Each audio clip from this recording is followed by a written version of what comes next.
Dear students, अपन 11th class chemistry के first part का first chapter complete कर चुके हैं। The basic concept of chemistry उसको अपन कंप्लीट कर चुके हैं। आज अपन एक नई यूनिट स्टार्ट करने जा रहे हैं जिसका नाम है structure of an atom.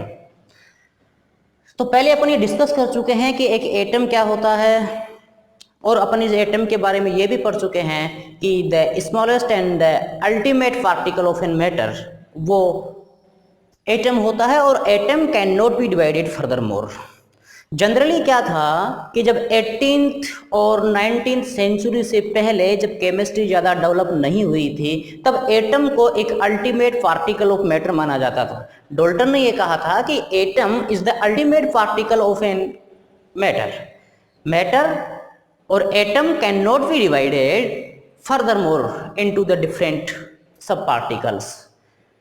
But in the last century of 19th or the starting beginning of 2000 or near about 19th, it was discovered that there are some subatomic particles of an atom. These may be electrons, protons and neutrons. जब इन सब atomic particles की discovery हुई तो इन discovery होने के बाद में कई चीज़ें उभर के सामने आई। पहले ये माना जाता था कि एक एटम अल्टीमेट पार्टिकल होता है जिसको अपन और ज़्यादा डिवाइड नहीं कर सकते हैं। तब साइंटिस्ट के सामने ये प्रॉब्लम थी कि जब एटम उसके सब एटॉमिक पार्टिकल्स में ही डिवाइडेड हो सकता है तो फिर एटम्स की स्टेबिलिटी को अपन कैसे कंसीडर करें। एक ही एटम या एक से अधिक एलिमेंट्स के डिफरेंट टाइप्स को जो एटम्स होते हैं वो एक दूसरे से फिजिकल और केमिकल प्रॉपर्टीज में किस टाइप से डिफरेंट हो सकते हैं, और एक या डिफरेंट टाइप के एलिमेंट्स आपस में डिफरेंट टाइप्स के मॉलिक्यूल्स बनाते हैं तो किस टाइप में आपस में कॉम्बिनेशन करते हैं। ये सारी प्रॉब्लम्स उस टाइम में साइंटिस्ट के सामने थे। ओके, तो आज के लेक्चर में मैं स्टार्ट करने जा रहा हूं। आज अपन बेसिकली पढ़ेंगे the structure of an atom में सब atomic particles, the sub atomic particles, right. तो डाल्टन ने ये सजेस्ट किया था, Dalton suggested that atom is the ultimate particle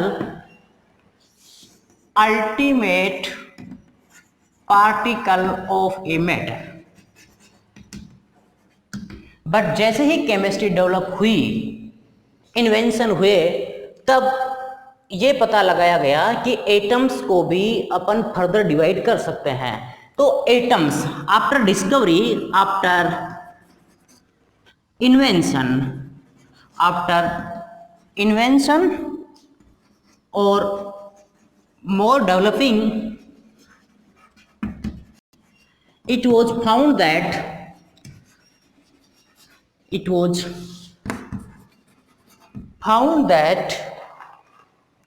an atom can be further divided into subatomic particles,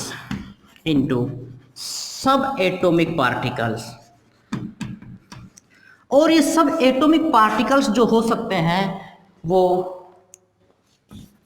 electron, proton और neutron हो सकते हैं। सब एटॉमिक पार्टिकल्स हो सकते हैं कि एटम के वो इलेक्ट्रॉन, प्रोटॉन और न्यूट्रॉन हो सकते हैं। ओके, डाल्टन के प्रिंसिपल्स के बेस पे अपन law of conservation of mass, law of combination of elements, law of different proportions, उन सब का एक्सप्लेनेशन इजीली दे सकते हैं। बट डाल्टन ने ये देखा कि जब दो आर्टिकल्स को आपस में रब किया जाता है, when two articles are rub to each other, then generating the charge upon the each of the particles could not be explained on the basis of Dalton's theory। Dalton ने कहा कि जब एक सिल्क को आप ग्लास रोड से रब करते हो तो सिल्क को ग्लास रोड से रब करने पर वो चार्ज हो जाती है। तो ये जनरेटिंग ऑफ चार्ज किस कारण से हुआ? क्या ये एटम के कारण से है या एटॉमिक सब पार्टिकल्स के कारण से है? इस चीज को डाल्टन ने एक्सप्लेन नहीं किया था। तो generating of charge, generating of electricity and the chemical reactions at anode, ये सारी की सारी जो रिएक्शंस होती है वो किसी भी एटम के सब एटॉमिक पार्टिकल्स के ही कारण होती है। तो आज के लेक्चर में अपन इनके बारे में स्टडी करेंगे। तो फर्स्ट एक्सपेरिमेंट है अपना discovery of electron, discovery of electron. और ये डिस्कवरी ऑफ इलेक्ट्रॉन को अपन एक्सप्लेन कर सकते हैं कैथोड रे डिस्चार्ज ट्यूब के बेस पर। Discovery of electron can be explained on the basis of cathode ray discharge tube experiment which was suggested by Michael Faraday. So first of all, cathode ray discharge tube, cathode rays discharge tube, cathode rays discharge tube, it was suggested by Michael Faraday. Michael Faraday उन्होंने एक experiment किया था और उस experiment में उन्होंने ये कहा कि एक कैथोड रे डिस्चार्ज ट्यूब होती है, it is made of glass, और यहाँ पर इसमें एक वैक्यूम पंप लगा हुआ होता है, वैक्यूम पंप, ओके। और इस कैथोड रे डिस्चार्ज ट्यूब में मेटल की दो थिन प्लेट्स होती है, एक कैथोड की तरह बिहेव करती है और एक एनोड की तरह बिहेव करती है। इसको अपन लिख सकते हैं कैथोड और इसको अपन लिख सकते हैं एनोड, ओके। और इसमें कोई भी गैस भरी जाती है और गैस का प्रेशर इस वैक्यूम पंप के बेस पे अपन एडजस्ट कर सकते हैं, राइट। और ये cathode ray discharge tube experiment किया जाता है वो हाई वोल्टेज और लो प्रेशर पर, ओके, हाई वोल्टेज और लो प्रेशर पर। It means high voltage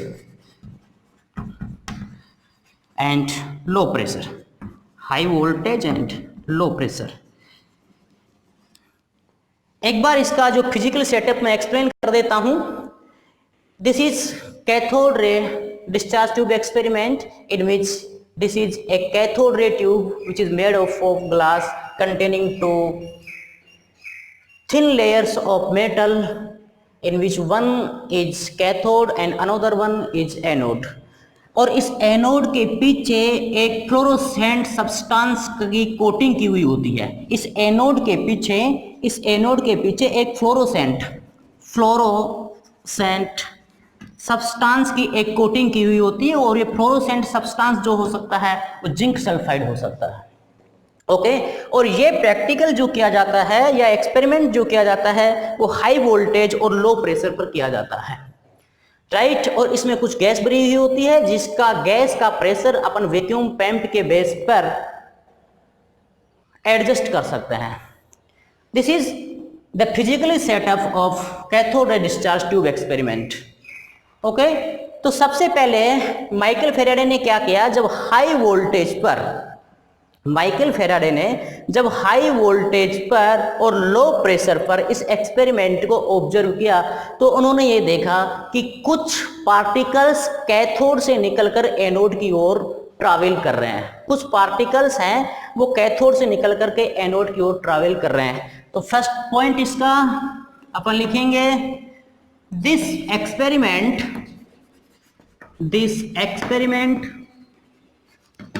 is observed on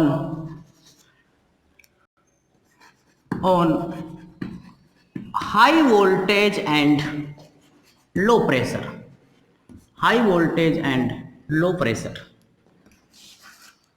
after applying high voltage some particles moves from cathode to anode, cathode to anode. जब high voltage apply किया जाता है तो cathode से कुछ पार्टिकल्स निकल कर एनोड की ओर मोशन करने लग जाते हैं या फिर एनोड की ओर मूव करने लग जाते हैं। थर्ड पॉइंट में अपन क्या करते हैं, there is an coating of fluorescent substances जो जिंक सल्फाइड से बना हुआ होता है। There is an coating of fluorescent substances zinc sulphide behind the anode. Anode के पीछे एक कोटिंग होती है फ्लोरोसेंट सब्सटेंसेस की जो जिंक सल्फाइड का होता है, उससे कोटिंग होती है। और उसको कोटिंग करने का मतलब ये होता है कि ये जो कैथोड रेज निकलती है कैथोड से वो विजिबल नहीं होती है, इनविजिबल नहीं होती है, सॉरी विजिबल नहीं होती है, इनविजिबल होती है। तब इसका फ्लोरोसेंट सब्सटेंस का कोटिंग किया गया। इसका मतलब ये है कि इस एनोड में अपन एक होल कर देंगे, होल से निकल करके ये रेडिएशन आएगी और जब ये रेडिएशन इस फ्लोरोसेंट सब्सटेंस को हिट करेगी तो यहां से एक ग्लो जनरेट होगा, यहां से एक ग्लो जनरेट होगा। जैसे ही हाई वोल्टेज अप्लाई किया जाता है, हाई वोल्टेज अप्लाई करते ही इस फ्लोरोसेंट सब्सटेंस से एक बिल्कुल ब्राइट और ग्लो रेडिएशन निकलती है, या अपन ये कह सकते हैं कि यहाँ से एक चमक उठती है, या फिर अपन ये भी कह सकते हैं कि यहाँ से एक ग्लो जनरेट हो जाता है। उस सिंपल मीनिंग ये है कि जब कैथोड रेज निकल रही है और कैथोड रेज निकल करके एनोड में से पास होकर के जब इस फ्लोरोसेंट सब्सटेंस को हीट कर रही है तो ये इस बात का एविडेंस हो गया कि यहाँ से कुछ रेडिएशंस निकल रही है। Okay, and upon fourth point ये लिख सकते हैं क्या कि द रेज और particles, the rays or particles generated from cathode are invisible। जो पार्टिकल्स कैथोड से निकलेंगे वो इनविजिबल होते हैं और इनके जनरेटिंग को प्रूफ करने के लिए अपन एनोड के पीछे फ्लोरोसेंट सब्सटेंस की कोटिंग कर देते हैं। जब ये निकलेंगे और इसे स्ट्राइक करेंगे तो एक ग्लो जनरेट होगा, ग्लो बनेगा या फिर एक चमक उत्पन्न हो जाएगी, जिसके बेस पे अपन ये कह सकते हैं कि यहाँ से कुछ रेडिएशंस निकल रही है। उनको अपन कैथोड रेज बोलते हैं, उनको अपन क्या बोलते हैं, कैथोड रेज। 4 point complete. अब अपन इसका 5th पॉइंट ये लिख सकते हैं क्या कि जो कैथोड रेज होती है, into the absence of electric or magnetic field, these travel in straight line, these travel in straight line।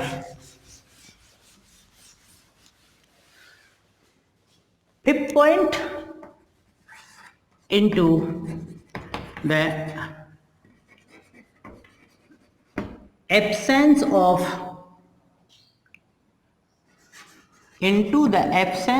electric and magnetic field,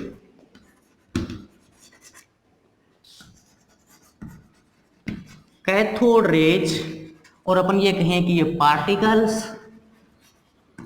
cathode rays और particles travel in straight line, travels in straight line. Okay, यानी कि जब इसके ऊपर कोई electric और magnetic field apply नहीं किया जाता है तो ये कैथोड से निकलने वाले पार्टिकल्स, जिनको अपन कैथोड रेज भी बोलते हैं, वो एक स्ट्रेट लाइन में मूव होते हैं, यानी कि उनमें कोई डिवाइशन नहीं होता। डिवाइशन क्यों नहीं होता है? क्योंकि वो इलेक्ट्रिक और मैग्नेटिक फील्ड से अनइफेक्टेड है। ओके, और 6th पॉइंट, और 6th पॉइंट क्या है बेटा, यदि यहाँ इलेक्ट्रिक और मैग्नेटिक फील्ड अप्लाई कर दिया जाए, इलेक्ट्रिक और मैग्नेटिक फील्ड अप्लाई कर दिया जाए तो अपन ये देखते हैं कि यहाँ से निकलने वाले पार्टिकल्स एनोड की ओर डाइवर्ट हो जाते हैं, एनोड की ओर डिवाइड हो जाते हैं। अब एनोड की ओर डिवाइड होंगे तो एनोड पर है पॉजिटिव चार्ज और कैथोड पर है निगेटिव चार्ज। तो इसका मतलब ये हुआ कि ये जो पार्टिकल्स यहां से निकल रहे हैं उन पार्टिकल्स के ऊपर नेगेटिव चार्ज है। और अपन ये जानते हैं कि इलेक्ट्रॉन भी एक नेगेटिवली चार्ज पार्टिकल्स होता है, तो अपन ये कह सकते हैं कि यहां से निकलने वाले पार्टिकल्स का बिहेवियर इलेक्ट्रॉन्स के समान होता है। Okay, into the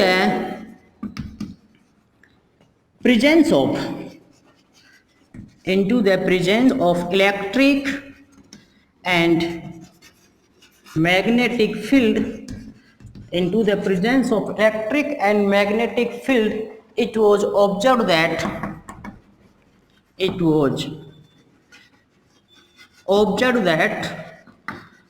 the behavior of rays or particles is just like electrons. Okay, जब इलेक्ट्रिक और मैग्नेटिक फील्ड अप्लाई किया जाता है तो उसके बेस पे अपन ये ऑब्जर्व करते हैं कि यहां से निकलने वाले पार्टिकल्स के ऊपर नेगेटिव चार्ज होता है, इसलिए ये पॉजिटिव फील्ड की ओर या एनोड की ओर डिवाइड हो जाते हैं। और लास्ट जो पॉइंट है इसका, सेवंथ और जो सबसे इंपॉर्टेंट पॉइंट है, क्या कि the cathode rays do not depend upon the nature of electrode और the gas field into the tube. सबसे इंपॉर्टेंट पॉइंट वो क्या, the nature of cathode raise,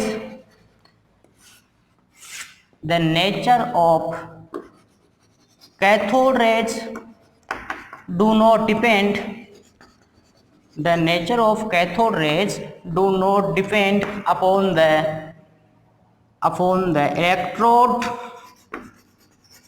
electrodes metal and gas filled in tube. Okay, gas filled in tube, यानी cathode rays का जो nature होता है वो इस कैथोड ट्यूब में भरी हुई गैस और इन इलेक्ट्रोड की मेटल के नेचर के ऊपर डिपेंड नहीं करता है। एक बार मैं फिर से एक्सप्लेन कर देता हूं। इलेक्ट्रॉन की डिस्कवरी हुई, उसका आधार बना था cathode rays discharge tube experiment, और इस एक्सपेरिमेंट को माइकल फेराडे ने सजेस्ट किया था। इसमें एक कैथोड रे डिस्चार्ज ट्यूब होती है, ये कांच की बनी हुई होती है जिसमें दो थिन प्लेट्स होती है। एक प्लेट कैथोड का काम करती है, दूसरी एनोड का काम करती है, और इस एनोड में होल होकर के उसके पीछे एक फ्लोरोसेंट सब्सटेंस की कोटिंग होती है। वो इस कैथोड रेज के जनरेशन का या इसके मूवमेंट का पता करने के लिए ही इसको कोटेड किया जाता है, और ये सब्सटेंस जिंक सल्फेट का बना हुआ होता है। ये एक्सपेरिमेंट हाई वोल्टेज और लो प्रेशर पर ही किया जाता है। जब हाई वोल्टेज अप्लाई करेंगे तो यहाँ से कुछ पार्टिकल्स या रेडिएशन निकलेगी, तो सीधी जाके फ्लोरोसेंट सब्सटेंस को हिट करेगी और यहाँ से ग्लो जनरेट होगा। तो इसका मतलब ये है कि यहाँ से कुछ पार्टिकल्स निकल रहे हैं। अब कैथोड रे हमेशा कैथोड से एनोड की ओर ही मूव करती है। दूसरी चीज, the movement of cathode rays do not depend upon the electric or magnetic field. How can we say that? We can say that into the absence of electric or magnetic field, these travel into straight direction. But when the electric or magnetic field is applied, the direction or motion of cathode rays is divided. Okay, so on the basis of the presence of electric or magnetic field, we can say that the rays which are generated from cathode are with negative natures, just like two electrons. Okay, अपन ये कह सकते हैं कि ये negative natures के particles यहाँ से निकलते हैं और उनका बिहेवियर इलेक्ट्रॉन्स के बिहेवियर के इक्विवेलेंट होता है, उनके समान होता है। और कैथोड रेज इस ट्यूब में भरी हुई गैस के नेचर और ये इलेक्ट्रोड जिस मेटल के बने हुए हैं उन मेटल के नेचर के ऊपर डिपेंड नहीं करते हैं। राइट बेटा, ये cathode ray discharge tube experiment था और यही एक इलेक्ट्रॉन का बेस बना था। ओके, अब अपन कुछ जनरलाइजेशन बातें करते हैं। वो कैसे? उस सन लगभग 1882 या नियर अबाउट 1850 में एक जे थॉमसन नाम के साइंटिस्ट थे, जे थॉमसन। तो अपन जनरली ये लिख सकते हैं कि इलेक्ट्रॉन was discovered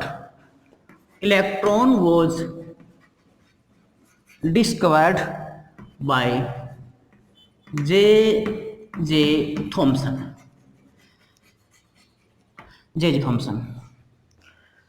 और जे थॉमसन ने एक एक्सपेरिमेंट किया और उस एक्सपेरिमेंट बेस पर उन्होंने E/m/e रेशियो की वैल्यू फाइंड आउट की।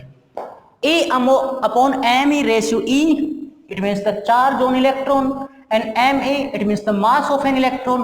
और इस E/m/e रेशियो की जो वैल्यू थी वो थी लगभग 1.75882 into 10⁻11 coulomb per kilogram. Okay, ये एक एक्सपेरिमेंट के बेस पे ये एक ऑब्जर्व डाटा जो जे थॉमसन ने फाइंड आउट किया और उसके बेस पे उन्होंने E/me की वैल्यू निकाली। अब इसका यदि अपन कैलकुलेशन करते हैं, we know that charge on an electron, एक इलेक्ट्रॉन के ऊपर जो चार्ज होता है उसकी वैल्यू होती है 1.6 into 10⁻⁻19 कूलम। अब अपने पास में दो डाटा E/me आ गया और E वैल्यू, तो अपन me इस कैलकुलेशन से अपन देखो E, तो me की वैल्यू फाइंड आउट करना चाहिए, mass of an electron. me it means mass of an electron और E it means charge on an electron. तो me की वैल्यू है वो है 9.1 into 10⁻31 किलोग्राम, राइट। ये सारे डेटा जब थॉमसन ने इसकी वैल्यू फाइंड आउट कर ली तो इसके बेस पे उन्होंने ये डाटा प्राप्त कर लिए और उन्होंने ये कहा कि इलेक्ट्रॉन एक ऐसा निगेटिवली चार्ज पार्टिकल होता है जिसके ऊपर 1.6 into 10⁻19 कूलम चार्ज होता है, तथा इलेक्ट्रॉन का जो मास है, जो सब एटॉमिक पार्ट इलेक्ट्रॉन है, उसका जो मास है वो 9.1 into 10⁻31 किलोग्राम होता है। ये सारी की सारी ऑब्जर्वेशन किसके बेस पे की गई थी? जॉनसन के एक्सपेरिमेंट के बेस पे। तो अपने कह सकते हैं कि इलेक्ट्रॉन की जो डिस्कवरी हुई वो जे थॉमसन ने की थी। ओके, अब एक चीज और अपने पास में आती है कि 1 फैराडे क्या होता है। और अपन ये जानते हैं कि 1 फैराडे की वैल्यू होती है 96500 और ये होगा कूलम पर मोल। इसका मतलब क्या? इसका मतलब ये हुआ कि 1 Faraday, what is 1 Faraday? The total charge upon 1 mole of electrons. The total charge upon 1 mole of electrons is known as 1 Faraday। और अपन ये जानते हैं कि 1 मोल इलेक्ट्रॉन, तो 1 मोल इलेक्ट्रॉन यानी charge on 1 mole of electrons, the charge on 1 mole of electrons, उसको अपन कहेंगे 1 Faraday. तो वो कितना, 1 मोल में कितने इलेक्ट्रॉन होंगे? 6.022 into 10⁻23। 1 मोल इलेक्ट्रॉन में इतने इलेक्ट्रॉन हुए और एक इलेक्ट्रॉन के ऊपर चार्ज है 1.6 into 10⁻19 कूलम। 1.6 into 10⁻19 coulomb. इसका यदि अपन सिंप्लीफिकेशन करेंगे तो अपने पास में आएगा 96500 कूलम पर मोल। ओके, तो ये सारी की सारी एक्सपेरिमेंट्स जो थे वो इलेक्ट्रॉन जो कि एक एटम का सब एटॉमिक पार्टिकल्स होता है उसके बेस पे थे। अब नेक्स्ट लेक्चर में अपन पढ़ेंगे the discovery of neutron, the discovery of proton. इसके अलावा भी कुछ सब एटॉमिक पार्टिकल्स होते हैं, न्यूट्रिनो, मेसोन, पॉजिट्रॉन। ओके, तो आज के लेक्चर में बड़ा अपन इतना ही पढ़ेंगे। आप अपनी एनसीईआरटी बुक्स को पढ़ करके इसके आप अपने नोट्स बनाइए और एक एक लाइन को पढ़ करके इसके कॉन्सेप्ट क्लियर कीजिए। आगे हम डिस्कवरी ऑफ न्यूट्रॉन और डिस्कवरी ऑफ प्रोटॉन के बारे में पढ़ेंगे। Thank you.